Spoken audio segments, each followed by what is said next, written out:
미국이 금리를 올릴 때마다 세계 경제는 위기를 맞았거든요. 이거를 지금 어리숙한 사람들한테 넘기려고 그러는 거고 이분들은 모르는 거죠. 거의 제2의 키코 사태 같은 게 나타날 수 있다.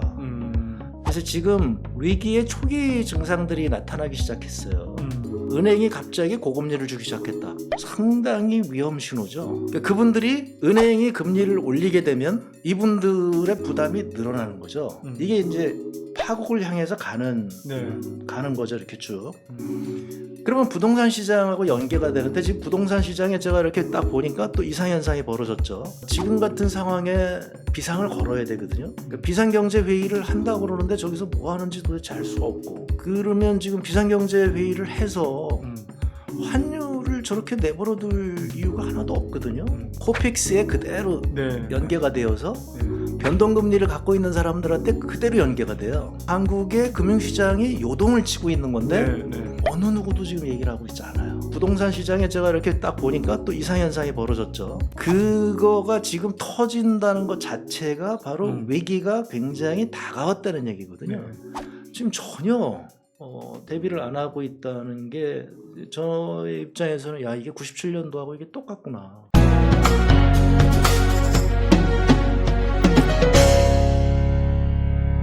안녕하세요. 선den경제연구소 선den소장입니다. 오늘 경제 이슈 브리핑 한번 해볼 텐데요.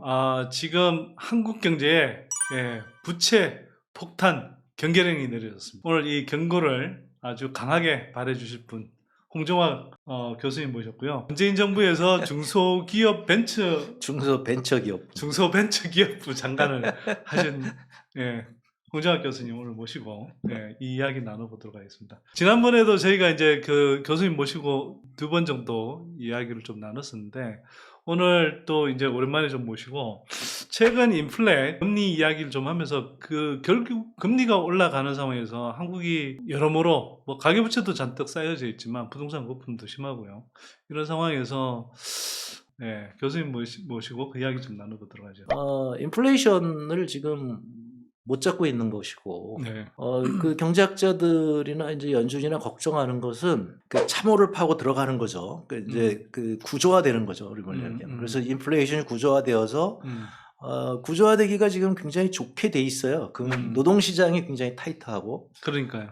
그 다음에 또 기업들이 독과점이 굉장히 심화되어 있단 말이에요. 그러니까 기업들이 전가하기 쉽고, 그 다음에 노동시장도 또 전가하기 쉽고, 그러니까 임금 오르고 물건값 오르고, 이게 구조화될 수 있는 굉장히 위험한 상황인 거죠. 그러니까 그게 이제 경제학자들도 그렇고, 이제 연준도 그렇고 그걸 무서워하는 건데, 이게 왜냐하면 40년간 우리가 인플레이션이 없었기 때문에 일반인들은 그걸 느끼기 어려운데, 요게 작동하기 시작하면 그 다음엔 연준이 약을 하나 써야 될 걸 지금 더블로 써야 된단 말이죠. 그러니까 기대 인플레이션이 높아지는 상황을 그런 거죠. 이제 기대 인플레이션이 높아지고 그게 또 현실로 실현되고 이게 이제 반복이 되면 그 다음에 이제 어마어마하게 이자를 올리지 않으면, 아주 급격하게 미국 불황으로 들어가지 않으면 어렵겠다 이렇게 지금 생각을 해서 지금 빨리 여기 시장에 대해서 적절한 시그널을 줘야 되겠다는 얘기고요.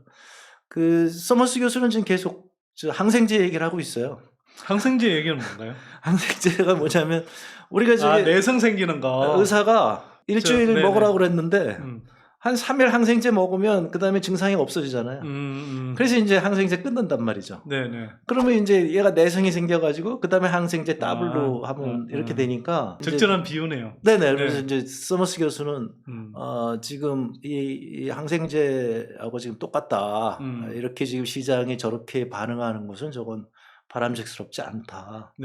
그리고 지금 이제 불안한 게 몇 가지가 있는 거예요. 그러니까 아까 말씀드린 지금 노동시장 그렇고, 그 다음에 이제 상품시장에서 독과점 강화돼서 전가하기 쉽고, 이제 더 중요한 게 이제 지금 인플레이션을 이렇게 일으킨 것 중에 굉장히 중요한 원인이 공급망 애로잖아요. 근데 공급망을 지금 미국이 재편을 하고 있단 말이에요. 그러니까 이 값싼 중국산을 갖다 쓰면 되는데 이걸 지금 안 쓰겠다고 지금 그러니까 공급망 애로가 해결이 되면 인플레이션이 해결이 될 거라고 기대를 갖고 있었는데 난데없이 공급망을 자기는 재편하겠다 그러니까 이게 또 인플레이션의 하나의 요인이 된단 말이죠. 그렇죠. 경제 블록화 현상이 이제 그러니까 거기에 이제 지금 계속 그 상수로 있는 게 지금 이제 우크라이나 전쟁이고 그래서 러시아가 지금 계속 이제 에너지 갖고 그러는데 난데없이 지금 사우디도 또 미국 얘기 안 듣고 우리 유가 계속 유지하겠다 막 이러고 있으니까 이제 이런 것들은 이제 지정학적 요인 그다음에 이런 이제 국제 정세적인 요인 이런 것들에 대해서는 뭐 경제학자들이 얘기를 못 한다고 할지라도 이게 장기로 가면서 이제 경제 내부의 구조화가 되면 그때는 정말로 이제 연준이 맡기기 굉장히 어려운 상황이 된다.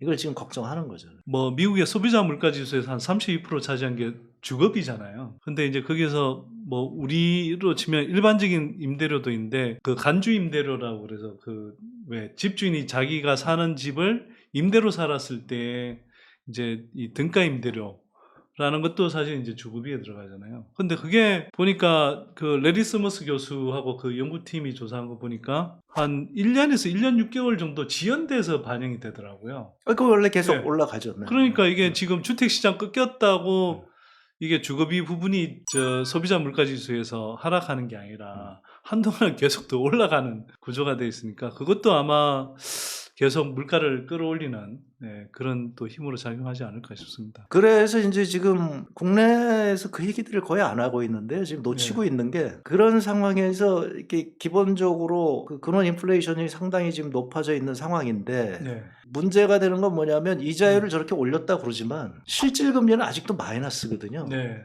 그런 실질 금리가 마이너스라고 하는 것은 이것은 인플레이션을 촉진하는 금리지 인플레이션을 억누르는 금리가 아니란 말이에요. 보통의 경우에는. 그러니까 이게 우리가 지금 이 인플레이션을 이렇게 높여서 저 인플레이션율이 떨어질 거라고 생각을 하니까 지금 이게 그거를 기대하고 있는 건데 만약에 그렇지 않은 상황이라고 한다면 계속 금리는 마이너스 금리가 되는 거예요. 실질 금리는.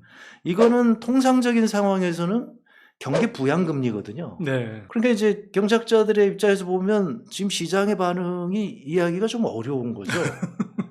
저렇게 가서는 인플레이션 잡기 어렵고 이자율을 많이 올려야 될 건데 그래서 이제 제가 이렇게 쭉 보니까 이제 교수들 얘기는 이제 좀 뭐라 그럴까요? 이렇게 이제 이론적으로 이렇게 보잖아요. 금융시장 눈치 안 보고 이렇게 얘기를 하는데 그 테일러 룰의 그 테일러 교수 있잖아요. 테일러 준칙. 지난번에 그 미국의 아주 그 사회자가 그 아나운서가 아주 잘하더라고요. 아주 테일러 교수한테 집요하게 묻더라고요. 당신이 생각하는 지금 적정금리가 얼마냐? 그러니까 뭐 교수들이 그런 거 답 안 하잖아요. 이렇게 싹 도망가는데 하도 모르니까 나중에 이제 자기 속내를 얘기하는데 연준 금리가 5%는 최소한 돼야 되지 않을까. 물론 이제 인플레이션이 떨어지게 되면 다르지만 현재 상황에 이제 이분은 자기가 그 룰을 만들었기 때문에 그 룰로 계속 보고 오고 그다음에 연준의 금리가 너무 낮다고 지금 오래전부터 얘기하던 분이에요. 작년서부터 이분도. 근데 그분이 이제 자기가 계산한 거에 의하면 대개 한 5%쯤 돼야 되지 않을까 이렇게 마지막에 딱 하니까 이제 그 얘기 딱 하니까 사회자가 됐습니다. 그러고서 이제 답을 들었다. 자기는 답을 들었으니까 이제 끝내던데 이 속내가 나온 거죠. 이게 방송 지켜보는 분들이 약간 어려울 수 있어서 제가 짧게 해설을 해드리면 근원 물가라는 건 이제 보통 그 변동성이 강한 에너지, 식료품 쪽 그 물가를 제외한 이제 나머지 물가를 이야기하는 거고요. 그 다음에 실질 금리라는 것은 물가 상승률 대비해서 이제 금리가 높으냐 낮으냐인데 물가 상승률이 예를 들어 7%인데 금리가 5%면 여전히 물가 상승률을 물가 상승률에 비해서는 금리가 높지 않기 때문에 마이너스 2%의 실질 금리가 되는 거거든요. 그래서 그 말씀을 하신 거고 연준의 이제 금리 정책을 실행하는 데 있어서 뭐 이거 설명은 길게 하면 좀 그렇습니다만 테일러 교수라는 분이 이걸 적절한 그 통화 정책, 금리 정책을 결정하는 어떤 공식 비슷한 걸 좀 만들었어요. 예상치 않게 금리가 연준이 저렇게 예상치 않게 지금 너무 갑작스럽게 금리를 올렸단 말이에요. 이거를 얘기들을 잘 안 하던데요. 어떤 일이 벌어지냐면 지금 금융기관들이 전부 폭탄을 안고 있어요. 채권 폭탄을. 채권 가격이 폭락했잖아요. 자, 이제 폭탄 이야기로 넘어갑니다.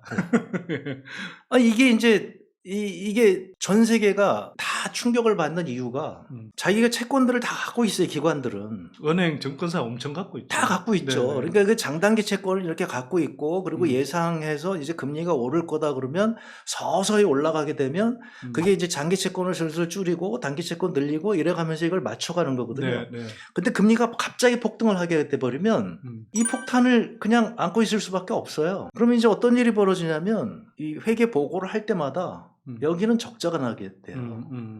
그러니까 뭐 채권 금리가 올라가면 이제 채권 가격은 떨어지는 거니까. 가격이 지금 폭락하고 네, 있는 네, 거죠. 네. 요번에 사실 반등하고 채권 가격이 올랐단 말이에요. 그래서 네. 미국 같은 경우에 10년 국채 금리가 상당 부분 떨어졌다가 네. 2.7인가 뭐 여기까지 이렇게 쭉 떨어졌잖아요. 그럼 그 금리가 이렇게 올랐단 말이에요. 다시.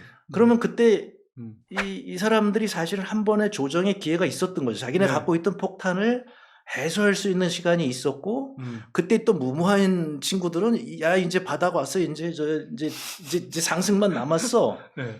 이런 친구들은 이제 채권을 막 사들여가 갔을 거고 네.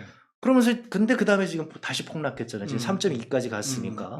그러면은 제가 지금 금융기관이라고 얘기하지만 펀드들, 이 사모펀드들 네. 여기가 지금 다 이 문제가 굉장히 심각한 상황이에요. 네, 네, 네. 주식 가격 떨어졌죠? 그러니까 이제 30% 미국 같은 경우 나스닥이 30 몇 프로 떨어졌다가 지금 또 많이 올랐고 20 몇 프로 올랐다가 다시 지금 떨어지고 지금 또 한 10 몇 프로 이렇게 떨어졌잖아요. 네. 그러니까 그때 괜찮은 친구들은 이제 그걸 해소를 했는데 아닌 친구들은 그 폭탄을 지금 다 떠안고 있는 거예요. 그러니까 이걸 이제 어떻게 하겠어요? 그러니까 여기저기서 파산 사태가 나겠죠. 그러니까 이거를 이제 연준이 걱정을 하는 거고 바로 이런 상황 때문에 전 세계 지금 기관들이 다 극심한 지금 스트레스를 받고 있어요. 네. 뭐 잘 알고 계시고 이제 그런 얘기 많이 하셨을 건데 그러니까 미국이 금리를 올릴 때마다 세계 경제는 위기를 맞았거든요. 네. 그게 이제 94년도에 그랬고 그다음에 닷컴 버블 때 그랬고 네. 그다음에 2008년도에 그랬고 그다음에 지금 이렇게 그렇죠. 된 거죠. 네. 그러니까 이제 2018년도에 이제 조금 올리려고 그러다가 그때 이제 긴축 발작 나니까 다시 좀 내려왔다가 그다음에 이제 다시 이번에 올리고 있는 거란 말이에요. 그래서 지금 이런 것들에 대해서 그래서 그 미국의 금리를 올리고 세계 경제가 위기를 맞게 되는 건 1년이나 2년쯤이거든요. 그러니까 2005년도서부터 금리를 올려서 2006년까지 올리니까 부동산 거품 꺼지는 건 2008년도잖아요. 그러니까 그 시간이 있단 말이에요. 그렇죠. 그러니까 그 시간이 걸리는 이유가 아마 지금은 좀 빨라졌을 수는 있겠지만 제가 말씀드린 이 폭탄 때문에 그런 거거든요. 그러니까 이 폭탄들을 이제 안게 되고 이 폭탄들을 처리하지 못하니까 이게 서로 폭탄 돌리기를 한단 말이에요. 네. 그러다가 이제 폭탄을 잠깐 판단을 잘못해서 감당하지 못하게 되면 그게 이제 리만 브라더스죠.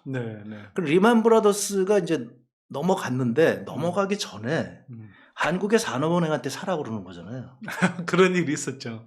그러니까 지금 말씀하시니까 저도 다시 생각이 나네. 네, 그때 이제 그때 살까 말까 고민하다가 결국 안 사긴 했어요. 국회의원들이 굉장히 그 당시 잘한 거예요. 그래서 2008년도에 그 리만 브라더스에 있던 사람을 그때 이제 그분을 이제 산업은행장으로 임명을 했죠. 그래서 이제 그러고서 이제 산업은행이 그래서 리만 브라더스를 인수하려고 이게 막 들어갔다가 국회에 가가지고 이게 말이 되냐 뭐 이렇게 해가지고 뭐 가격을 많이 후려치고 이랬다가 이 정도 가격이면은 뭐 이렇게 그 리만 브라더스 정도 사는 거 괜찮은 거 아니냐 했는데 이제 위험이 그 가늠이 안 되니까 결국 이제 국회에서 하도 난리를 치니까 이제 이게 중단이 됐죠. 그리고 넘어갔죠. 그러니까 사실은 그걸 넘긴 거는 한국이 넘긴 거예요.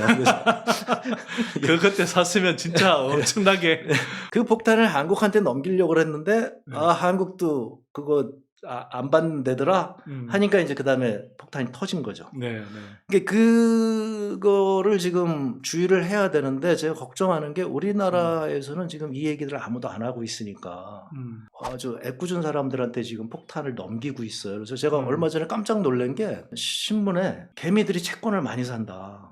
이게 채권이 고수익이니까 채권을 사라. 이렇게 해서 제가 그럼 통신사에서 올리면 모든 언론이 다 봤잖아요. 그래서 전 언론에 쫙 깔렸어요. 그래서 이제 제 유튜브에 제가 경보를 올린다. 이거 공적기관에서 경보를 올려야 되는데 공적기관에서 지금 올릴 수가 없어요. 왜냐하면 이 폭탄들을 다 안고 있는데 정부에서는 너네 폭탄 빨리 해소해라고 얘기를 하지 이거를 어떻게 처치해 줄 수 없거든요. 그걸 개인들한테 지금 떠넘기는 기사가 나온 거군요. 개인들한테 지금 그래서 거기 얘기로는 뭐 그 부자들이 지금 네. 채권을 사고 있다. 채권이 고수익이다. 아니 뭐 무슨 논리로 고수익이라고 아니 그거는 이제 주장하는 건가요? 그거는 맞죠. 왜냐하면 네. 지금 정기예금 금리 한 3 아마 네네. 그 채권 수익률이 지금 한 3.5 뭐 이렇게 될 네네. 거니까. 네네. 그러니까 이제 그동안 회사채라든지 뭐 이런 것 다 포함해서 은행채 뭐 이런 거 네네. 해가지고 지금 한 3.5 이렇게 네. 해서 이제 자기네들이 조금 더 이제 또 해주겠죠. 자기네 폭탄 네네. 해소하는 네네. 거니까. 왜냐하면 이제 이게 또 뭐냐면 일반 사람들은 정기예금 금리 2%로 알고 계신 분들이 굉장히 많아요. 근데 제가 지난번에 깜짝이 놀란 게 은행에서 3.5%를 주더라고요. 정기예금 금리를. 자기네들이 이제 지금 대출 금리도 올라가는데 그러니까 은행들도 유동성 확보를 해야 되니까. 그러니까 지금 제가 네. 말씀드린 이제 폭탄들 때문에 네네. 이게 지금 다들 지금 자기네 적자 나고 그다음에 이제 돈은 빠져나가고 죽겠는 거죠. 네네. 그래서 이제 은행이 3.5%를 줬다. 저 그거 보고 깜짝 놀랐어요. 네. 그래서 이제 그다음에 야 이거 금융시장에 지금 이게 스트레스가 굉장히 심하구나. 그래서 그다음에 보기 시작했더니 아니나 다를까 이런 이제 폭탄 넘기기가 시작이 된 거죠. 그래서 이제 일반인들은 그걸 모르는 상황에서 네. 그 전에 정기예금 금리가 2%였는데 이 채권을 사시면 10년간 안정적으로 뭐 3%, 3.5% 받습니다. 그러니까 거짓말은 하나도 없는 거예요. 이러고 파는 거예요. 그런데 이게 제가 생각할 때는 이게 아마 이 방송 보시는 분들 있대요 지금. 제가 이렇게 제 유튜브에 올렸더니 뭐 얼마 전에 은행인가 뭐 증권회사인가 갔더니 자기한테 10년짜리를 사라고 그랬는데 10년짜리 와. 안상기를 잘했네요 이러는데 지금 그러고 있단 말이에요. 그래서 그 사람들이 얘기하는 게 이제 그 얘기를 하는 거죠. 연준이 금리 올릴 만큼 다 올렸다. 헐. 이제 떨어질 일만 남았다. 10년짜리를 사놓으면 네. 계속 이제 상대적으로 고금리 수준을 계속 그러니까 받을 수 있다. 그러니까 앞으로 이제 금리가 다시 2%로 떨어질 거다. 근데 이제 무슨 아니 어떻게 그렇게 나이브하게 예측을 그 얘기까지도 안 할 거예요. 그러니까 네. 지금 그 얘기까지도 안 하고 그냥 이거 굉장히 높은 고금리예요. 지금 이제 강남 부자들이 전부 이거 사고 있어요. 이러고 있는 거죠. 사고 있으면 그 사람들이 바보인 거죠, 뭐. 아니 그러니까 그렇게 사고 네. 있는데 그게 네. 그 기사가 맞는지도 모르겠지만 네. 이게 이제 폭탄 넘기기가 시작됐구나. 저는 그렇게 생각을 하고 이거는 거의 제2의 키코 사태 같은 게 나타날 수 있다. 그러니까 현재 금리가 어디까지 올라갈지 모르겠지만 네. 뭐 대부분의 다 시장에서 얘기하는 대로 금리가 올라가다가 어느 순간에서 이제 몇 년 지나면 떨어지겠는데 그 몇 년이 도대체 몇 년인 거냐 이게 지금 얼마나 장기 후에 네. 금리가 떨어질 거냐 이것 때문에 지금 문제인 거잖아요. 네. 그런데 하여튼 폭탄을 지금 안고 있는 이 기관들의 입장에서는 이거를 지금 어리숙한 사람들한테 넘기려고 그러는 거고 이분들은 모르는 거죠. 이게 이제 얼마나 리스크가 있는지 채권 가격이 폭락하고 제가 그래서 이게 법조인들한테 물어보고 싶다. 이런 경우에 이게 이 금융기관이 이거 사기 아니냐 이거. 제가 보기엔 사기거든요. 충분한 정보를 제공하지 않고 그러니까 요즘 우리나라에서 하도 그게 많다 보니까 은행에 가서 뭐 대출이나 뭐 예금할 때 보면 무슨 뭐 충분히 정보를 다 들었습니다. 뭐 약관 다 봤습니다. 이거 다 하잖아요. 이것도 그걸 해야 되는 거죠. 근데 불안전 판매를 하고 있다. 이건 완전 불안전 판매죠. 정보를 안 주고 있으니까. 이게 우리가 지금 채권 가격이 폭락해서 우리가 어마어마한 폭탄을 안고 있다는 걸 먼저 얘기를 해야 되는 거죠. 금융기관이. 그걸 근데 전혀 이야기를 안 한다. 이거 얘기할 수는 없겠죠. 이거 얘기하는 건 우리나라에서는 이건 상상할 수 없는 거죠. 그게 아니더라도 최소한 앞으로 금리가 더 오르게 되면 채권 가격은 떨어진다. 당신이 더 싸게 살 수 있는 기회가 올 것이다. 이 얘기를 해줘야죠. 이 얘기를 안 하고 그러니까 이거는 가격이 떨어집니다는 얘기를 하지 아니하고 이걸 그냥 지금 금리가 높습니다 하고 파는 거는 이건 불안전 판매라는 거죠.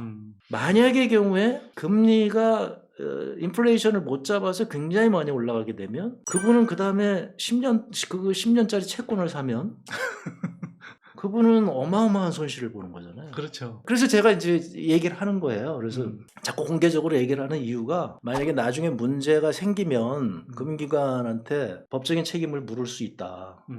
그러니까 통상적으로 이런 거잖아요. 이게 이제 이렇게 조용히 넘어가게 되면 그러다가 나중에 이제 문제가 생기면 금융기관에 우리는 뭐 잘못한 게 하나도 없다. 사실 그대로 얘기했고 그 당시에 채권의 위험에 대해서 얘기한 사람은 아무도 없다. 이게 키코거든요. 그래서 제가 이제 얘기를 하는 거예요. 여기서도 좀 많이 얘기를 해주세요. 지금 이건 말이 안 되는 건데 그 여기저기 저 회원들 많으시잖아요. 회원들이라도 그 폭탄 넘기기에 구독자분들, 예, 구독자분들, 유튜브니까. 네. 예, 그 폭탄 넘기기에 당하지 말아야 되고요.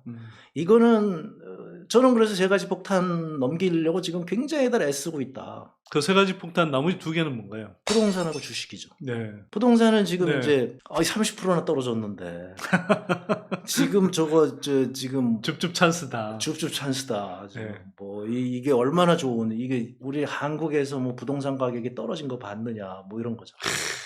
안 떨어지긴 왜 안 떨어져요? 뭐 제가 방송에서 많이 말씀드렸지만 그러니까 이게요. 네네. 그러니까 제가 얘기하는 게 기관들이 이거를 그렇게 생각을 하시면 돼요. 지금 사모펀드나 네. 무슨 이제 뭐 공식 펀드도 마찬가지예요. 그러면 펀드들을 보시게 되면 자기네 들어가 있는 게 그거잖아요. 그래서 주식, 채권, 대체 투자 들어가 있잖아요. 네네. 그러면 주식하고 채권하고 대체 투자 들어가 있으면 그게 지금 다 30% 40%씩 지금 마이너스가 난 거잖아요. 네. 그러니까 상당히 많은 기관들이 이거를 감당을 할 수가 없어요. 그걸 넘기려고 지금 아주 애를 쓰고요. 그래서 제가 말씀드리는 게 지금 그런 보도를 하는 한국의 방송들은 일반 시민들을 위한 방송이 아니다. 다 근데 뭐 거기 나가서 떠드는 사람들이 뭐 사실 전문가를 가장한 이해관계자들이 많아서 다 나오는 사람들이 뭐 증권사 애널리스트, 은행들의 무슨 뭐 부동산 관련한 뭐 자산 관리 뭐 이런 사람들이니까 다 이해관계자죠, 어찌 보면. 그러니까 그래서 저는 답답한 게 네. 미국에서는 그렇게 전문가라고 나온 사람이 자기가 어디다가 투자한 거 다 이렇게 밝히거든요. 네. 요즘 보니까 방송에 끝나면 다 밝히더라고요. 이 사람 네. 지금 어디에 네. 투자하고 있다. 뭐 네. 네. 심지어는 가족이 투자했다 안 했다까지 나오던데. 그래요. 네. 그랬는데 네. 한국에는 뭐 그런 얘기 전혀 안 하고 있는데 제가 네. 보기에는 이제 지금 저는 옥석이 가려져야 된다는 거예요. 그러니까 고객들한테 정확하게 정보를 주고 네. 아니 저는 뭐 지금 얘기해요. 지금 주식이 살 수 있고 부동산 살 수 있고 채권 살 수 있어요. 근데 이게 정확하게 정보를 주고 뭐 채권을 액수가 크신 분들은 지금 채권 사들어 가는 건 말 되죠. 자기 워낙 채권 가지고 있을 거고. 그러니까 또 채권 사고 그다음에 뭐 채권 가격이 더 떨어지면 더 사고 물타기 하는 거죠. 그러니까 여유가 있으신 분들은 주식도 마찬가지로 지금 떨어졌으니까 여유가 있는 분들은 지금 사들어 가는 거고. 그러니까 워렌 버핏 같은 사람은 지금 사들어 가는 거죠. 이제 그런 거를 알고 사들어 가는 것과 정보를 안 주고 지금 이건 바닥입니다. 뭐. 그러니까 한쪽 방향으로 되게 좀 낙관적인 네, 시나리오만 이야기하면서 그 얘기하는 게 저는 너무 답답한 게 한국의 증권 방송들은 그런 분들이 너무 많이 나와요. 네, 정말 그래서 제가 안 보게 되는 이유인데 그 잠깐 막간 이용해서 이제 제가 좀 찾아본 게 뭐냐면 오늘자 기사인데 블룸버그가 부동산 하락기에는 강남 아파트 가격 더 떨어져 이런 기사가 나왔습니다. 사실은 이건 저는 계속 이야기하던 건데 한국 언론에서는 계속 지금까지 집값이 떨어질 때도 강남 불패라는 이야기를 하도 많이 해서 이런 이야기들이 한국 언론에는 안 나오는데 그래도 외국 언론에 심지어 그래도 이렇게 나온다라는 거죠. 그러니까 이런 이야기들을 한쪽에서 나오는 이런 이야기들도 지금 되게 귀담아 들어야 되는 때다 이렇게 좀 생각이 되네요. 유튜브 하기를 잘했다는 생각이 든 게 유튜브를 하니까 이제 네. 저희가 이렇게 그래도 관심 있게 보잖아요. 네. 그래서 지금 위기의 초기 증상들이 나타나기 시작했어요. 은행이 갑자기 고금리를 주기 시작했다. 그러니까 일반인들이 보시기에는 이게 뭐 금리가 오르니까 좋네 이렇게 생각하실 수 있지만 아니거든요. 지금 저축은행도 아직 금리 못 올리고 있거든요. 네, 네. 근데 은행이 올린 거예요. 저거는 지금 상당히 위험 신호죠. 네.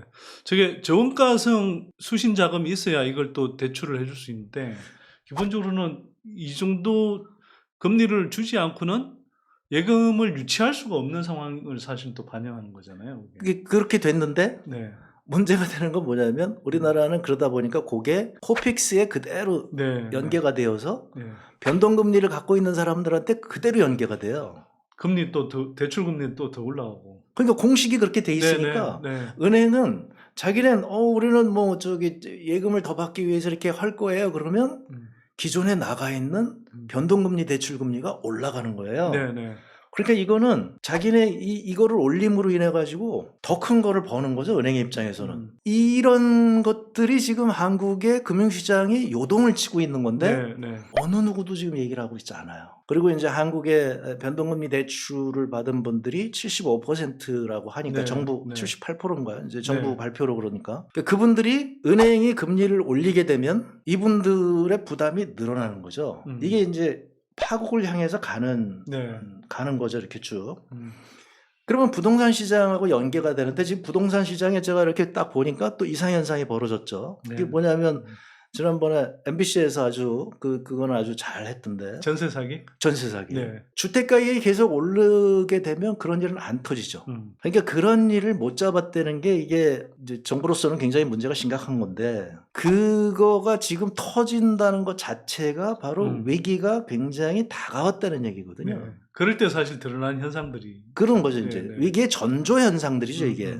그다음에 이제 또 위기의 전조 현상이 이런 게 있어요. 갑자기 동네에 플래카드들이 붙잖아요, 부동산 사라고. 아파트 분양 플래카드들이 그런 거 못 느끼셨어요? 좀 많이 아니요, 늘지 않았어요? 제가 왜 못 느끼겠어요, 교수님. 최근에 그러니까 많은 분들이 쟤네들이 왜 저러지? 지금 뭐 다 폭탄들을 안고 있는 거예요. 그러니까요. 미분양 폭탄도 이제 또 돌리기 할 겁니다. 그러니까 지난 주택 시장 하락기에도 미분양 난 거를 이게 건설업체들이 바로 신고를 안 하고 한 6개월 정도는 갖고 있으면서 이제 이게 회사 보유분 특별 분양 뭐 이런 식으로 막 눈속임하는 그런 표현을 써가면서 막 이게 뜨는 게거든요. 여기 이 덫에 걸려들지 마십시오. 그런 상황에 해놓고 나서 한쪽에서는 바닥이라고 이제 얘기를 하는 거죠. 이해가 안 가는 게 지금 그 경제방송에서 요즘도 계속 부동산 방송을 해요. 정말 이해하기가 어려운데, 그러니까 이게 지금 이제 우리나라의 그 어떻게 보면 후진성이죠. 그런데 아니 그러면은 제가 얘기하는 건 뭐냐면, 그러니까 우리가 지금 공적 논의 기구가 나는 이렇게까지 망가진 줄 몰랐는데 굉장히 많이 망가졌다. 그러면은 공영방송이라고 하는 데에서는 이런 얘기들을 해줘야 되는 거거든요. 근데 지금 경제 논의를 거의 안 하잖아요. 그래서 경제 논의를 한다고 한다면 그냥 또 일반인들에서 뭐 그런 뭐 지금 주식 가격이 어떻다 뭐 이런 얘기들 하고 있지.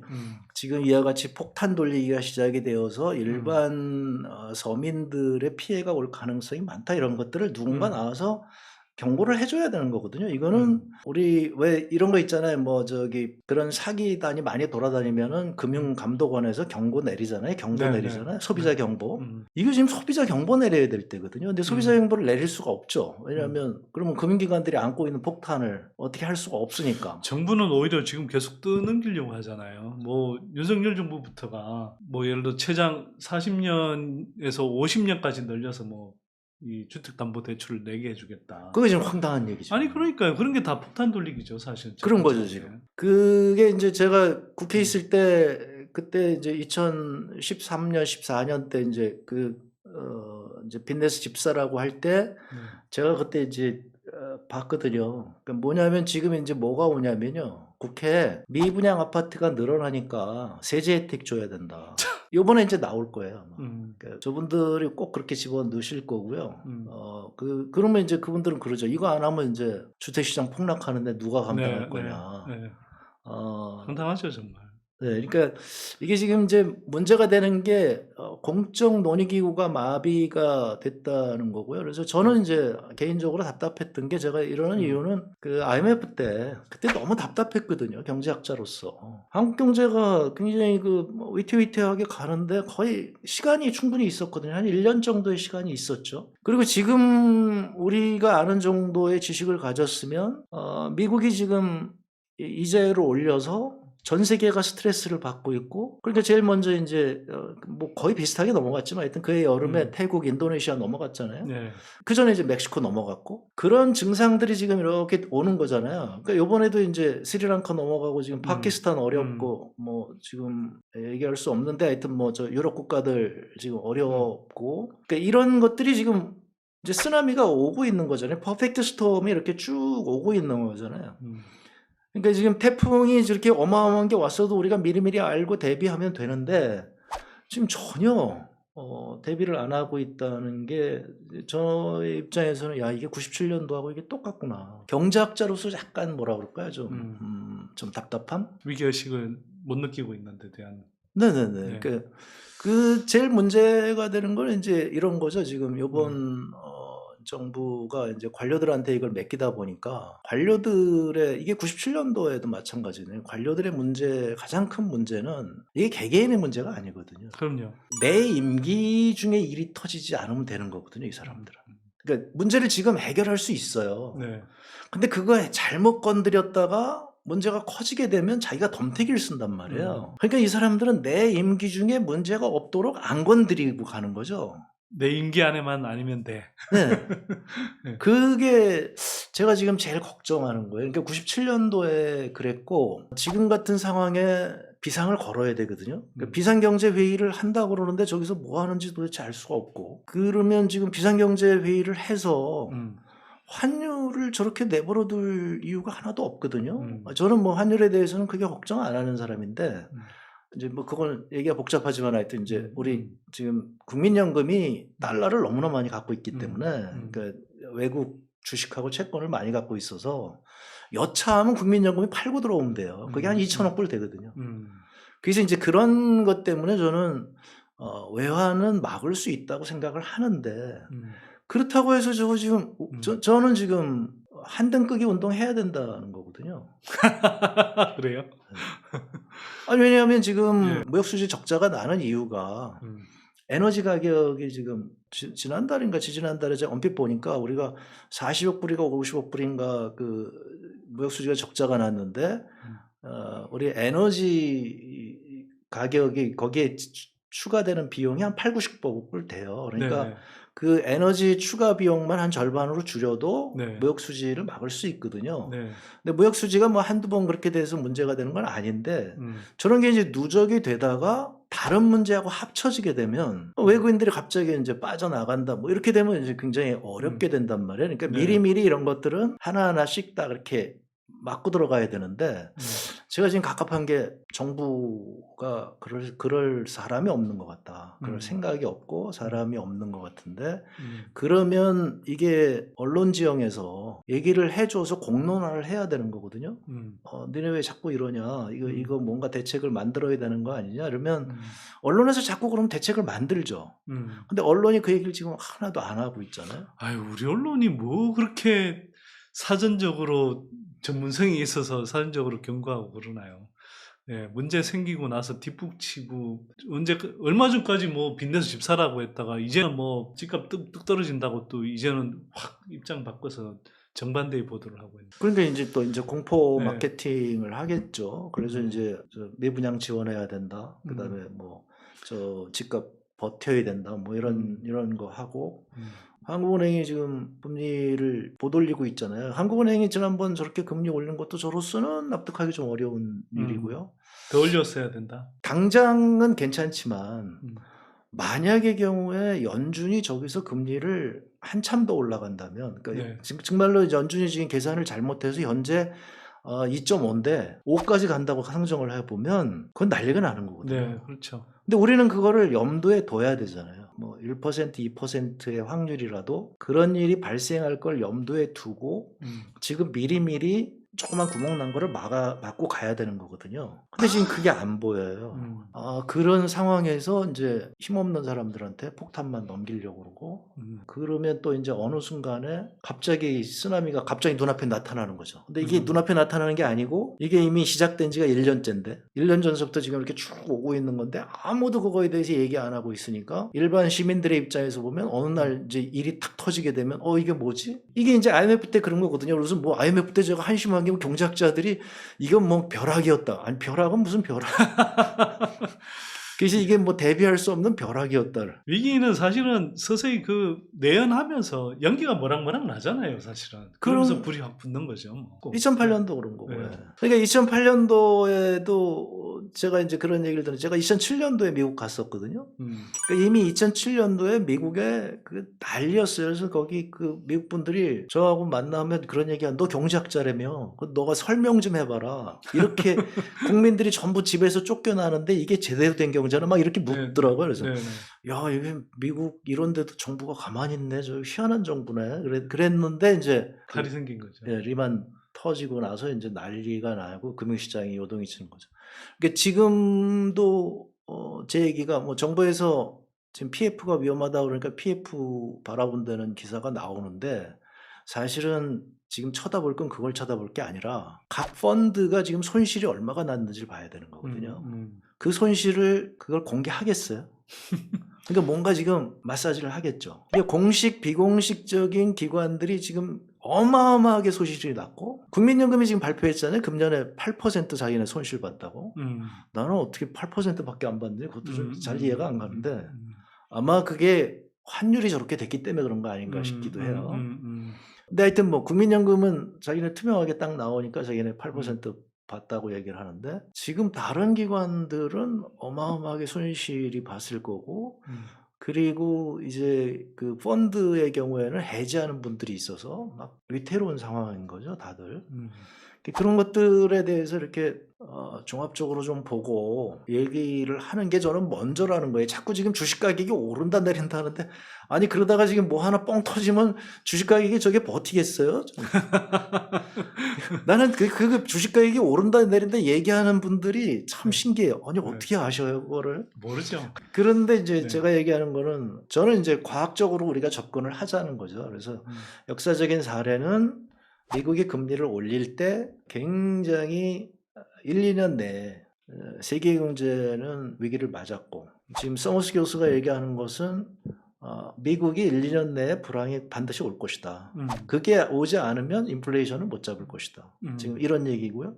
그러니까 지금 경제학자들이 얘기하는 건 1, 2년이거든요. 1, 2년 동안 경제는 계속 어렵다고 봐야 되는 거죠. 지금 뭔가 문제가 해결이 돼서 이렇게 빠져나오지 않나.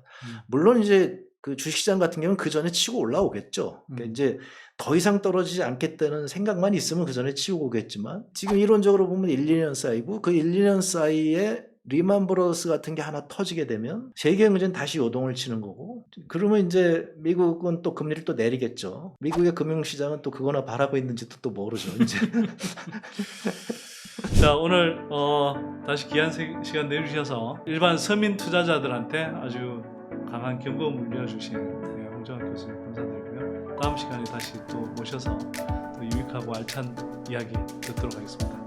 고맙습니다. 네, 감사합니다. 고맙습니다, 교수님.